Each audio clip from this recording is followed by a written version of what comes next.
Hola, ¿cómo están? Nos encontramos con el doctor José Pedro Bisuet. Doctor, es un gusto tenerte aquí con nosotros. Platícanos, para comenzar, un poquito acerca de tu formación académica. Muchas gracias, agradezco la invitación. Mi formación inicial es ser licenciado en Ciencias Políticas y Administración Pública por la Universidad Autónoma del Estado de México. Posteriormente estudié una maestría en Gobierno y Asuntos Públicos en la misma universidad. Como mi línea de investigación era la pobreza, acudí a Chapingo y en el Departamento de Sociología Rural concluí el doctorado en Ciencias Agrarias, así es como se llama, aunque parezca redundante el Ciencias en Ciencias. Y actualmente estoy terminando un postdoctorado en el Colegio de Postgraduados en el campus de Cholula, Puebla. Ah, ok, muy bien, perfecto. Para ti, doctor, ¿cuál es el mérito que tiene este libro, Pensares y Haceres? Pues yo creo que todo libro tiene un mérito específico. Creo que a veces cuando se piensa en el libro, se piensa ya en el conjunto de páginas completo, ya publicado por una editorial, pero yo creo que lo que hay dentro de Pensares y Haceres es un trabajo en conjunto de diferentes investigadores, académicos e intelectuales que buscan dar una reseña muy clara y buscar generar investigación desde el epicentro, que es el oriente del Estado de México, y que muy claramente nos muestran los esfuerzos que se están haciendo, pero que también están contribuyendo al Estado y a la nación, ¿no? Eso es muy importante. Sí, claro que sí. En tu opinión, ¿qué importancia crees que tiene la investigación teórica o empírica actualmente? Yo creo que la investigación debe ser una herramienta de todos los niveles. Yo he estado siempre en desacuerdo en que se investigue a partir del bachillerato en algunos casos y luego en la universidad y después ya en los posgrados. Yo sí creo que la investigación desde temprana edad va a permitir que muchas de nuestras preguntas se vayan resolviendo o ampliando, pero buscando ya alternativas que nos satisfagan o logren cumplir, ¿no? con lo que pensamos. Hace tiempo leía un libro al revés donde se veía al lobo mostrando la versión que no contó Caperucita, ¿no? Yo decía, ¿cómo lograron hacer eso? Bueno, es que un niño también investigaba, bueno, por qué el lobo fue satanizado, cuando en realidad también tenía derecho de réplica a una historia, y eso tiene que ver con investigar o con ir más allá de lo que se representa a veces en algo que ya está dado, ¿no? Claro. Que lo mismo sucede en un libro de investigación, ¿no? Hay investigadores que cumplen con una función, una determinación y también tienen una línea específica, pero a veces otras ciencias vienen a reforzar, a refutar o incluso a crear un debate que es digno de las ciencias. Entonces, regresando al plano central de este cuento, yo creo que a veces las versiones distintas nos permiten abrir mentes y panoramas a lo que parece que ya está muy reducido, muy limitado, ¿no? Si le preguntamos al lobo por qué atacó a Caperucita, él tiene un argumento de decir, ella vino a ensuciar y a invadir una propiedad que yo cuido, ¿no? Entonces ahí hay un argumento que tú no tenías y eso es importante. Entonces yo sí creo que la investigación en este tiempo debe buscar ampliar sus horizontes en cada uno de los niveles, pero también debemos buscar, ¿no? Que sean bien guiadas, ¿no? Porque hay cosas que se pueden investigar, que se deben investigar, y hay otras que nos pueden generar un debate muy amplio que probablemente no nos lleven a nada, ¿no? Hace mucho tiempo revisaba qué investigaban en la Edad Media, ¿no? Y me encontré una investigación que me parecía un tanto absurda, pero que llevó 100 años en definir si la Virgen María, si era virgen o no era virgen, ¿no? Entonces dije, bueno, ¿de qué sirvió esos 100 años, ¿no? Cuando pudimos haber en ese tiempo discutido otros temas más profundos, más amplios o más sustanciales? Por ejemplo, la llegada de la peste negra, 1348, que eso sí generó un conflicto porque no habíamos investigado enfermedades que habían ya permeado en diferentes espacios de Europa. Y que lo mismo pudo habernos pasado hace algunos años con la cuestión de la COVID. Del COVID, que en Medio Oriente ya había coronavirus, que tampoco hicimos caso. Así es. ¿Consideras tú que actualmente en nuestro país existen políticas públicas que incentiven a los jóvenes a realizar investigación? Yo sí tengo que ser muy claro aquí. Yo no veo políticas públicas, yo veo instituciones que están buscando incentivar a la investigación, ¿no? Y eso sí tiene que tocarse de fondo, porque pareciera que ahora los que investigan también deben tener un incentivo para poder investigar, ¿no? Y lo digo con mucho respeto, pero cuando entran a una universidad y dicen va a haber un incentivo, un pago, una beca por investigar ciertas líneas, ciertas temáticas, los alumnos dicen sí investigo. Pero cuando no hay incentivo, cuando no hay beca, cuando no hay quien subsidie o apoye, los alumnos de manera inmediata dicen no. Sí tengo muchas dudas, sí quisiera investigar, pero mejor me alejo un poco, porque la verdad es que prefiero invertir mi tiempo en otras cosas, o trabajar o hacer otras tareas que me generen una remuneración, a diferencia de esto que probablemente no lo sea. Entonces, yo sí creo que una política tendría que incluir a todos los jóvenes, pero antes de incluirlos tendríamos que hacernos la pregunta que me haces: si realmente la investigación va a cumplir o va a cambiar un esquema, y el por qué es importante que esa investigación desde los jóvenes comience a crear estas rutas que atiendan problemas aparentemente diminutos, pero que son enormemente trascendentes. Yo lo decía hace un rato en una plática: ¿cuántos de los funcionarios públicos conocen cuáles son sus funciones? ¿En porcentaje? No lo sabemos. ¿Cuántos investigadores tenemos en la zona oriente del Estado de México? ¿Cuántos por CONACYT? ¿Cuántos por COMICYT? ¿Cuántas investigaciones tenemos que realmente estén apoyando al oriente del Estado de México o al Estado de México en sí? No las conocemos. Pero si yo te digo que sí conocemos, podríamos meternos a redes sociales, a periódicos o a chismes en comunidades que pareciera que abonan, pero solamente abonan a incertidumbres.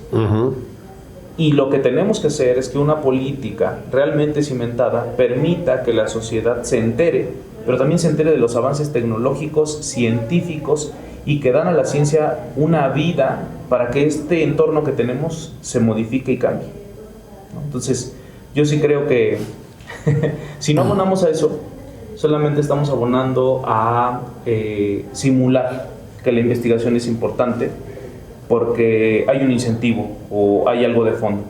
Pero si abonamos a que sea una política real, es mostrarle a quien investiga que lo que haga, así sea diminuto, va a modificar la realidad en la cual él transita. De acuerdo, mencionabas tú que realmente todos los capítulos del libro son muy interesantes y además son muy importantes. Sí.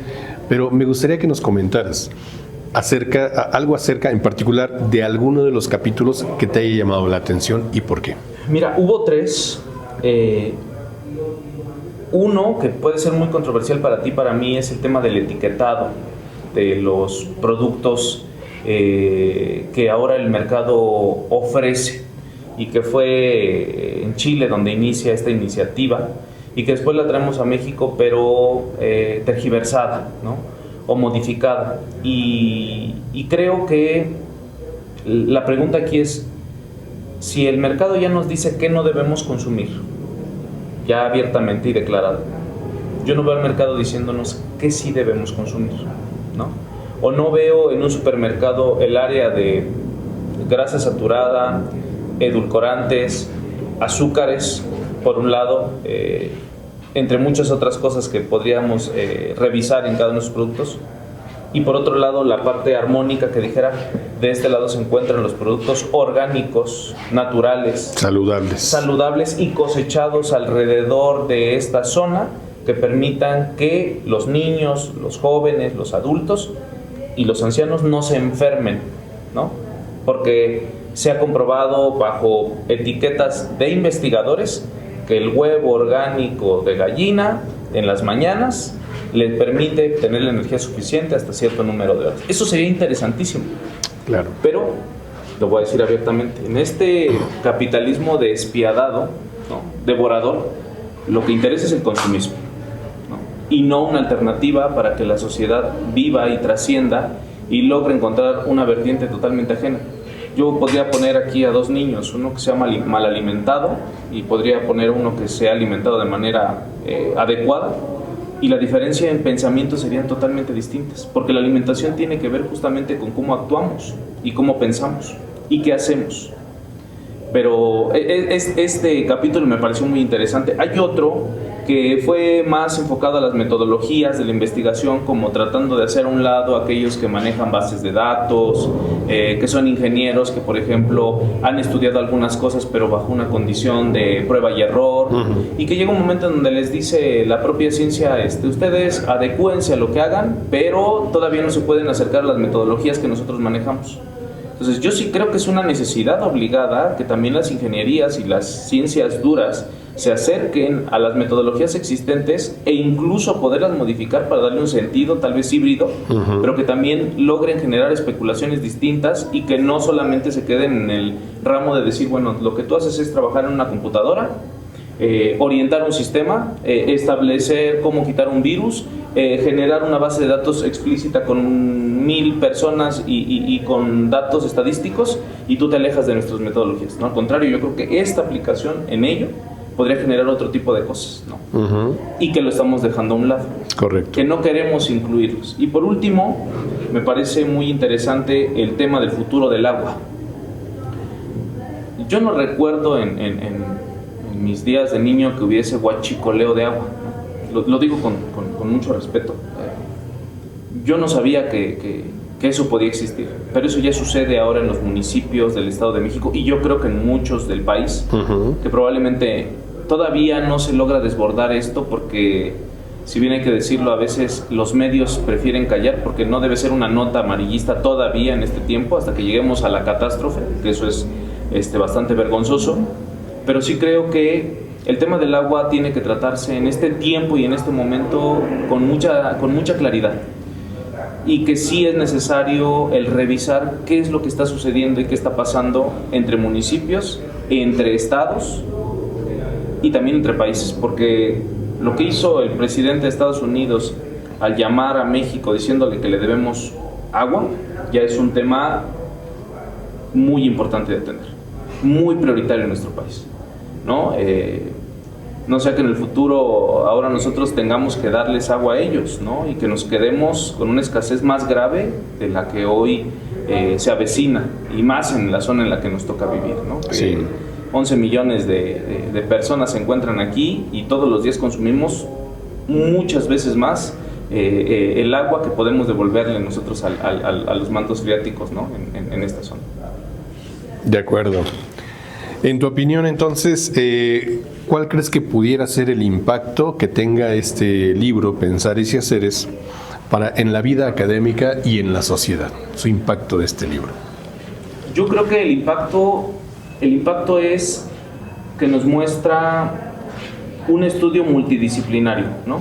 Que cuando tú lees un libro con una temática, probablemente lo agotes entendiendo cuál es la ruta, ya sea un cuento, ya sea una novela, ya sea una investigación. Pero el caso de Pensares y Haceres tiene peculiaridades que pareciera que estás terminando un capítulo y de repente ya te metió a otra dimensión totalmente ajena, y dices, caray, a ver, trato de digerir esto para después avanzar a lo otro, pero te vas dando cuenta de la relevancia que tiene cada uno de los temas. Y que creo que al interior de este libro hay mucha pasión de quienes fueron parte de la construcción, porque se dieron cuenta de que hay cosas muy peculiares que atender administrativamente, por ejemplo, o incluso aquí entre los alumnos, porque hay investigaciones que se basan en investigación de propios alumnos, pero hay otros que voltean y dicen, no, este es un tema, pero también hay otros de calidad media, y hay otros todavía muchos más fuertes que atender. Entonces, ¿qué impacto va a tener Pensares y Haceres? El impacto, uno, de invitar a los investigadores a incluirse dentro del siguiente libro, que esperemos me inviten para que yo también pueda participar. Dos, el que los jóvenes se den cuenta de la importancia que es que un profesor publique, porque a veces el profesor se agota en el pizarrón, en el discurso, pero después los alumnos preguntan, bueno, ¿y tú qué has hecho? ¿No? O sea, y lo digo porque hoy la forma en la que los alumnos pueden visualizar con orgullo a un profesor es también sabiendo qué es lo que hace, a qué se dedica, qué es lo que está mostrándole a ellos que deban aprender o reorientar. Y bueno, el escribir en un libro les explica, uno, que no solamente se queda en ideas, sino que también se lleva a un plano donde las letras pueden generar conocimiento y pueden dar apertura, ¿no?, a un sentido muy propio de la vida de estudiante, pero también del camino a ser investigador. Como investigadores. ¿No? Esa es la ruta que debemos trazar. Perfecto. Pues agradecemos al doctor José Pedro Bisuet por esta charla, por estas palabras relacionadas con nuestro libro Pensares y Haceres. Muchísimas gracias. Muchísimas gracias. Gracias por todo.